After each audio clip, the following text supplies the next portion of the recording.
I-share ko sa inyo yung mga gift na natanggap ko sa family ng aking boyfriend. So, bali nabuksan ko na talaga sila lahat, pero ipapakita ko lang sa inyo para mainggit kayo. Huy, hindi ganun, masama yun. Hindi, i-share ko lang sa inyo para makita nyo yung mga gift na natanggap ko sa kanila. So, unahin na natin ito dun sa mama niya, kay tita. So, sling bag siya. Yan, ganyan siya. And, ang cute kasi ang colorful. And, kasyang-kasya dito yung cellphone ko.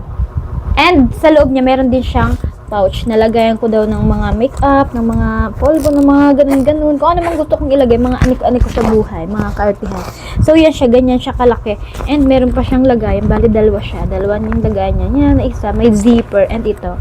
Ganun lang.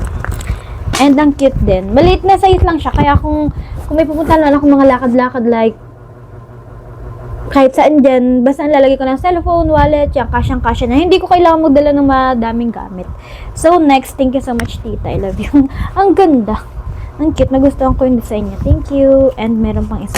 And next, ito naman galing ito is doon sa bunso nilang kapatid. Sandals! Yan. Bali, nagamit ko na nga siya pa uwi dito kasi galing kaming Bicol. And syempre, gusto ko lang din i-flex kasi sobrang ganda niya. And ang ganda ng kulay, bagay na bagay sa akin. Perfect siyang pumili ng kulay sa Morena, kagaya ko. And thank you so much, ang ganda niya. Parang mayamanin naman ako dyan. And last, galing naman ito kay Ate Carmela and kay Kuya. Itong pitaka. Ang dami na. Bali, isang pitaka ko lang kasi yung blue lang. Ito, pakita ko sa inyo. And pangalawa ito na bigay niya sa akin. Buti na lang, meron akong extrang wallet. And syempre, pag magbibigay ng wallet, laging mga kasabihan, syempre, wala nang mawala. Kung susunod, laging merong coins, may 5 pesos. Para daw laging may laman. So, ganun ang sabi nila. So, yun naman yung mga tatanggap ko na gift galing sa family ng boyfriend ko. And yung iba kasi, yung mga gift ni ate is mga nagamit ko na siya.